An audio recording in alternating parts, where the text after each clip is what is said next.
तो अगर ये समझ में आ जाए कि हम स्वतंत्र होकर पराधीन हैं, जो चीजें हमारी हैं ही नहीं हम उनकी गुलामी कर रहे हैं,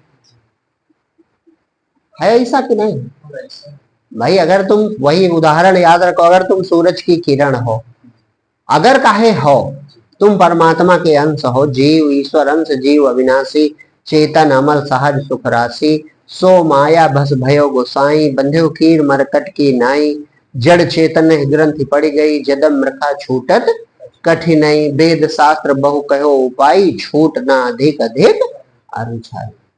तो जैसे सूरज की किरण का घड़े पानी से कोई लेना देना नहीं होता है ना, वो स्वतंत्र है, वो सूर्य से जुड़ी है, वो सूरज ही है, केवल कह दिया जाता है किरण, किरण कोई अलग चीज नहीं, सूरज ही है।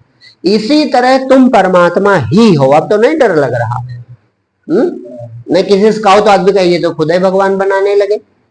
भाई सिद्धांत से समझो, वो किरण जो घड़े में प्रतिबिंबित हो रही वो सूरज ही है कि कुछ और है?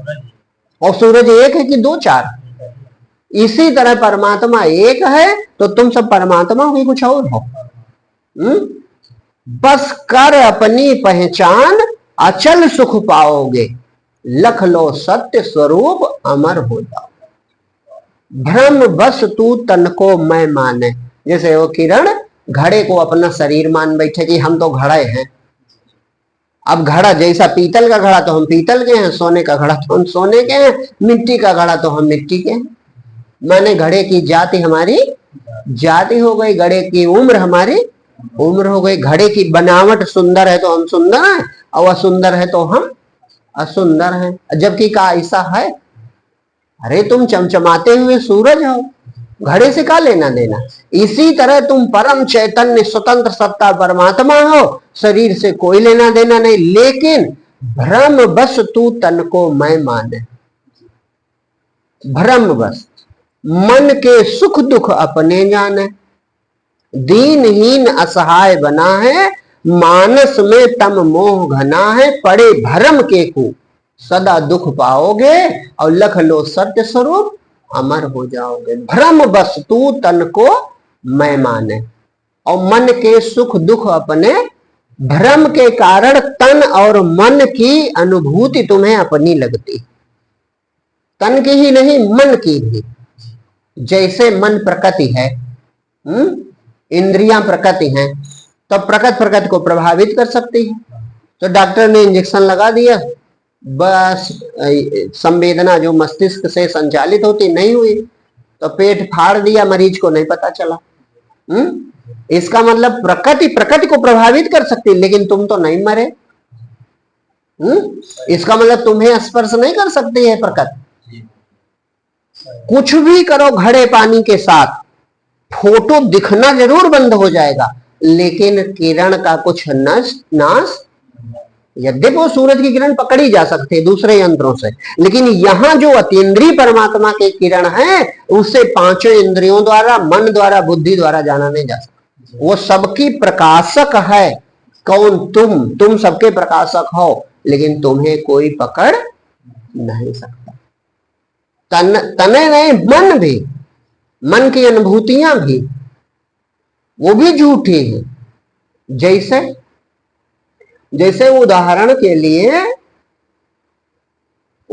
लिए रात को कोई व्यक्ति आग में गिर गया और जलने लगा, स्वप्न में, निद्रा में उसका शरीर, आपका शरीर आग में गिरा, जलने लगा, तो जलन होगी कि नहीं होगी?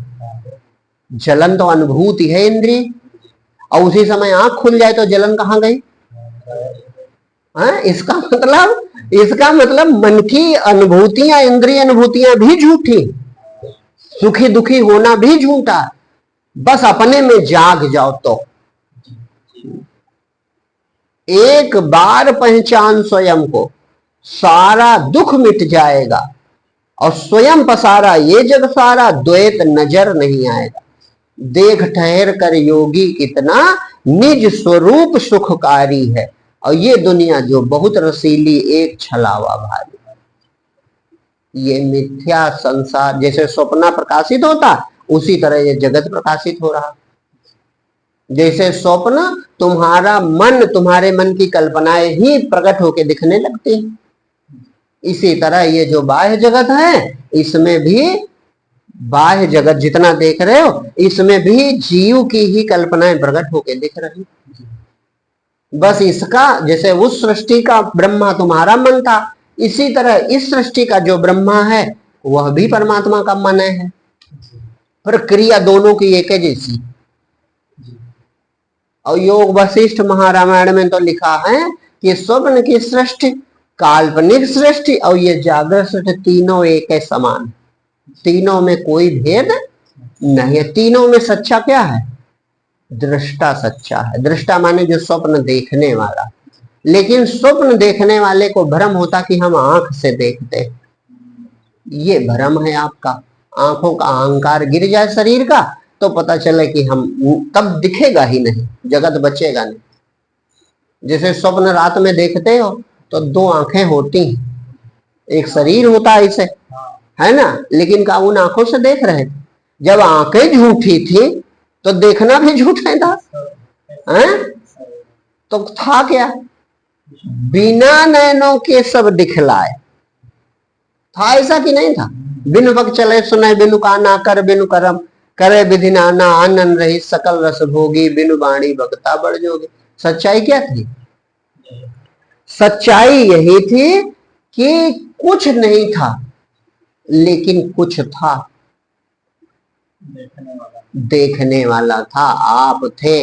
अब आप कैसे थे ये आप नहीं जानते थे, और इस समय भी आप हो, लेकिन इस समय भी आप वास्तव में कैसे हो ये नहीं जानते। बस यही दुख से मुक्ति का उपाय है कि अपने को देख लो एक बार। जैसे भगवान राम सबरी से कहते हैं, सबरी माता से, मम दर्शन फल परम अनूपा, जीव पाव निज सहज। मेरा वही दर्शन है सच्चा कि जब जीव अपना स्वरूप प्राप्त कर ले। क्यों? क्योंकि जीव का स्वरूप मैं ही हूं। उसका अर्थ ये हुआ, जो हमारा तुम्हारा स्वरूप है, स्वरूप माने जो परमात्मा रूप अपना, वो परमात्मा ही है, वहां पर दो। अच्छा, तो अब अगर इतनी बात समझ में आई तो वही किरण वाले उदाहरण से समझो। किरण को, सूरज को प्राप्त करने के लिए कुछ करना है। तो जैसे उसे कुछ नहीं करना, उसी तरह तुम्हें भी कुछ नहीं करना। जीव को परमात्मा प्राप्ति के लिए कुछ नहीं करना। ये जो बता रहे हैं ये कल्पना ना समझो। हाँ, ये उदाहरण ऐसा ना सोचो कि उदाहरण के कारण, ये सत्य है, संतों का अनुभव है कि करना कुछ नहीं, बस करना इतना है कि जो बाहर फंसे हो ये करना रोक दो। दृश्य से विमुख होते ही जीव अपना पूर्ण रूप प्राप्त कर लेता है। दृश्य से विमुख होते ही, जैसे दृश्य जगत से विमुख हुए, मतलब दुनिया जैसे मुख मोड़ा कि ये सब कुछ नहीं हमारा। जो एक दिन बताया था कि विजाति का त्याग करना, जो तुम्हारा है नहीं उसे त्यागना है, और जो तुम्हारे है उसे प्राप्त करना है। तो इसमें करना क्या है? जो तुम्हारा है ही नहीं, चाहे थोड़ी देर अपना मान के सुखी दुखी हो लो, और चाहे आज ही मान जाओ ये हमारा नहीं, ना हमारा शरीर है, ना हमारा संसार है, ना हमारी प्रकृति है। तो त्यागना उसे है जो हमारा है ही नहीं, और प्राप्त उसे करना है जो पहले से हमारा स्वरूप है। मिला हुआ तो करना का है, कुछ नहीं करना है। कितनी सरल बात। बस अपने में शांत हो जाना, अपने में सिमट जाओ, अपने में शांत हो जाओ, और अपने में शांत होते ही चले जाओ, बस स्वरूप प्रकट हो जाए। वो स्वयं प्रकाश परमात्मा अपने आप को हर समय देख रहा है। आत्मा परमात्मा रूपी सूर्य से मुलाकात हो जाए। और जैसे अपन जब देखोगे रूप पुराना, तुम्हें लगे जाना पहचाना। उसकी पहचान ये है कि एकदम से वही जीव पकड़ लेता, अरे हम तो यही हैं, इतने समय से भटक रहे थे, हम तो यही हैं। जैसे जनक जी ने देखा अपना रूप तो कहा, अहो निरंजना बोधो अहम प्रकटे परा, एतावंत महाकालो मोह नेम विडंबिता। मोह की विडंबना देखो कि इतने समय तक मैं अपने को जनक मानता रहा और मैं तो निरंजन तत्व परमात्मा स्वरूप।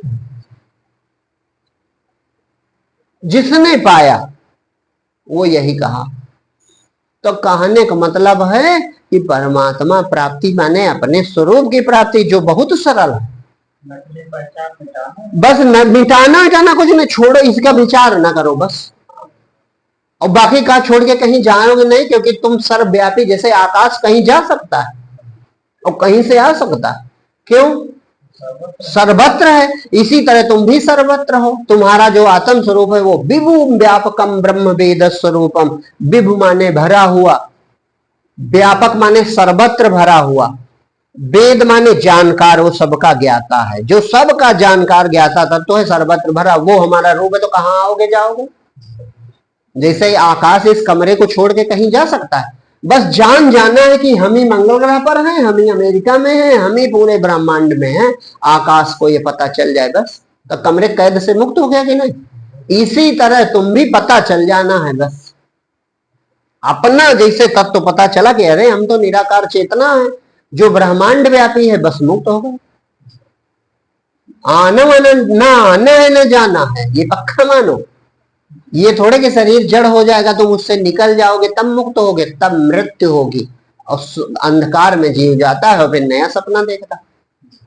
जागत कीजिए भोर हो तो है पिया मिलेंगे, माने होश पूर्वक अपने स्वरूप तक पहुंच जाना। और बेहोशी में तो रोज पहुंचते हो। जीव जब शरीर के साथ बाहर थकान आ जाती तो सो जाते हो, तो सोने में लिखा हुआ है कि जीव परमात्मा के समीप ही पहुंचता है, क्योंकि परमात्मा का अंश है। हाँ, और सुसुप्ति में बिल्कुल तमोगुण की गहरी अवस्था, लेकिन सामीप्य वहां भी परमात्मा का। तो विश्राम में शक्ति बढ़ती है और परिश्रम में शक्ति का क्षरण होता है कि नहीं होता? तो विश्राम चाहिए कि परिश्रम चाहिए? अपने स्वरूप में विश्राम करो, देखो शक्ति स्वरूप हो जाओगे। शक्ति स्वरूप जो परमात्मा है उसकी प्राप्ति हो जाएगी। आराम में राम, राम हृदय में आराम, राम में आ जाओ, देखो आराम मिल जाए। आराम विश्राम एक ही बात। अच्छा, आराम कब होगा, विश्राम कब होगा और परिश्रम कब होगा? बड़ी सुंदर बात है। परिश्रम पर के साथ ही हो सकता है, माने श्रम, इसीलिए शब्द बना परिश्रम। पर के साथ ही श्रम कर सकते हो। शरीर लेके इंद्रियां लेकर ही तुम श्रमित हो सकते हो। पर लो, साथ में शरीर लो, इंद्रियां लो, तभी श्रम कर पाओगे। और पर छोड़ दो, विश्राम बिना श्रम के हो गए। कितना सरल है? विश्राम में आराम, विश्राम का हो चाहे आराम का हो। पर छोड़ो, बस आराम, राममय दशा हो गई। रामे राम बचा, दूसरा कोई नहीं बचा। और पर जैसे पहिना बस श्रम शुरू, इसी का नाम परिश्रम। दौड़े दौड़े घूम रहे और तृप्ति मिलेगी नहीं। काहे? तुम प्यासे स्वरूप के हो। शरीर की प्यास तो बुझ ही जाती और शरीर की भूख भी मिट जाती, लेकिन फिर भी दौड़ बंद नहीं होती। काहे? जीव जन्म जन्म का भूखा है, उसकी तृष्णा बहुत बड़ी है, उसकी प्यास बहुत बड़ी। काहे? वो जो चाहता है इन चीजों से होगा नहीं।